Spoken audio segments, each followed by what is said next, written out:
दोस्तों, आसमान की ऊंचाइयों में उड़ान भरने वाला ईगल जंगली जीवों के लिए एक यमराज की भांति है, जो कभी भी और कहीं से भी अपने शिकार पर हमला कर उसे मौत की नींद सुला देने के लिए जाना जाता है। ईगल की गति इतनी तेज होती है कि कई बार तो खुद शिकार को पता नहीं लगता कि कब उसका शिकार हो गया। तो दोस्तों, दिल थाम के बैठिए, क्योंकि आज की इस वीडियो में हम आपको ईगल के 6 ऐसे ही मोस्ट शॉकिंग अटैक्स से रूबरू कराएंगे। उससे पहले अगर आप हमारे चैनल पर अभी तक नए हैं तो एक सब्सक्राइब जरूर कर दें, जिससे हमारी सभी वीडियोस के नोटिफिकेशन आपको मिलते रहें। Number 6, eagle versus warthog. इस क्लिप में आप देखोगे कि वर्थोग के कुछ बच्चे जंगल में घूम रहे हैं। वो नहीं जानते कि एक आसमानी शिकारी की नज़रें उन पर टिकी हुई हैं। वर्थोग के बच्चे जैसे ही रोड क्रॉस करने के लिए दौड़ते हैं तो पहले से ही घात लगाए बैठा ईगल उन पर हमला कर देता है, जिससे कुछ तो जान बचाकर भागने में कामयाब हो गए। लेकिन ईगल ने वर्थोग के एक बच्चे को दबोच लिया और अपने नुकीले पंजों से उसे पकड़ रखा है। वर्थोग का ये मासूम बच्चा अपनी जान बचाने का काफ़ी प्रयास करता है, लेकिन नाकाम रहता है। तभी वहाँ वर्थोग अपने बच्चे को ढूंढता हुआ आता है, जिसे देख ईगल वहाँ से उड़कर पेड़ पर चला जाता है और वर्थोग भी अपने बच्चे को मरा हुआ पाने के बाद निराश होकर वहाँ से लौट जाता है। जिसके बाद ये ईगल फिर से बच्चे के पास जाकर उसे अपना निवाला बना लेता है। Number 5, golden eagle versus rabbit. Eagle की प्रजातियों में से सबसे खास माने जाने वाले गोल्डन ईगल जब अपने शिकार पर हमला करते हैं तो उनकी रफ्तार लगभग 350 किलोमीटर प्रति घंटा हो जाती है।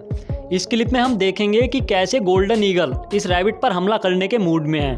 वैसे तो रैबिट की रफ्तार भी कुछ कम नहीं होती और ये भी 70 से 80 किलोमीटर की स्पीड में बड़े आराम से दौड़ लेते हैं। और ऐसा ही ये रैबिट भी अपनी जान बचाने के लिए दौड़ता है और ईगल को भ्रमित करने के लिए बड़ी फुर्ती से कट भी मारता है। लेकिन ये ईगल भी आज शिकार छोड़ने के मूड में नहीं और मौका मिलते ही रैबिट को दबोचकर उसे अपना शिकार बना लेती है।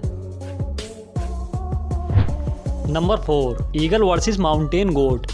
दोस्तों, ईगल का सबसे पसंदीदा शिकार जंगली जानवरों के बच्चे ही होते हैं, क्योंकि बच्चों का शिकार करना ईगल के लिए आसान हो जाता है और खाना भी अधिक मिल जाता है। इस क्लिप में कुछ पहाड़ी बकरियां घास चर रही हैं और ये ईगल इन पर नजरें गड़ाए बैठा है। ईगल भली भांति जानता है कि झुंड में से शिकार करना आसान नहीं, इसलिए ईगल पहले बकरियों को डराता है, जिससे बकरियों के झुंड में भगदड़ मच जाए और वो अपना शिकार हासिल कर सके। और जैसा ईगल ने सोचा वैसा ही हुआ। बकरियों के झुंड में भगदड़ मच गई, जिसके बाद ये ईगल बकरी के बच्चे को उठाकर वहां से 9 तो 11 हो गया। Number 3, eagle versus fox. ये ईगल आसमान में मौत बनकर घूम रही है और अपने शिकार पर नजरें जमाए हुए है। ईगल को अपने शिकार के रूप में कोई और नहीं बल्कि ये लोमड़ी चमक रही है। लोमड़ी को जैसे ही खतरे का एहसास होता है तो वो सावधान हो जाती है, लेकिन ईगल बड़ी फुर्ती के साथ लोमड़ी की तरफ बढ़ रही है और मौका मिलते ही लोमड़ी पर टूट पड़ती है। लेकिन इस बार लोमड़ी बच गई। ईगल फिर से प्रयास करती है और इस बार ईगल का हमला पहले हमले से अधिक घातक होता है, पर इस बार भी लोमड़ी की जान बच गई।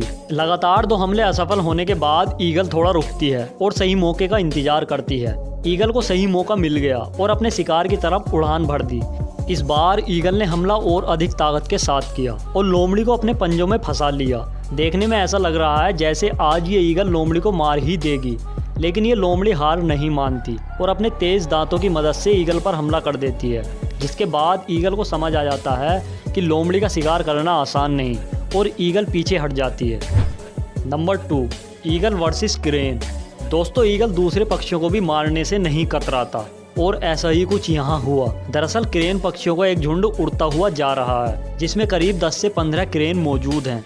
तभी वहाँ 2 ईगल आ जाते हैं। ईगल को देखते ही क्रेन समझ जाते हैं कि आज ईगल उनमें से ही किसी एक को अपना निवाला बनाने वाले हैं और अपने बचाव के लिए क्रेन अपना रास्ता बदल लेते हैं। लेकिन ईगल की नज़रें क्रेन के छोटे बच्चे पर हैं, क्योंकि ईगल जानते हैं कि ये बच्चा उनके लिए एक आसान शिकार है और उसे झुंड से अलग कर उस पर हमला कर देते हैं। जिसके बाद ये ईगल क्रेन के बच्चे को अपनी चोंच में दबाकर अपने ठिकाने पर ले जाते हैं। Number 1, eagle versus leopard. कोई भी जानवर ईगल की नज़र से नहीं बचता, फिर चाहे वो लेपर्ड ही क्यों ना हो। लेकिन ईगल लेपर्ड पर हमला नहीं करता, क्योंकि वो जानता है कि लेपर्ड से उलझना मतलब मौत को दावत देना। इसीलिए ईगल मौका देखकर लेपर्ड के बच्चों पर ही हमला करता है, वो भी तब ही जब लेपर्ड पास में ना हो। और यहाँ भी ईगल ने मौका देखकर लेपर्ड के बच्चे पर हमला कर दिया। लेकिन ईगल की आज किस्मत खराब थी कि वक्त रहते लेपर्ड यहाँ पहुँच गया और उल्टा ईगल का ही शिकार हो गया। दोस्तों, वीडियो अच्छी लगी हो तो एक लाइक ज़रूर करें और बेकार लगी हो तो कमेंट में ज़रूर बताएं।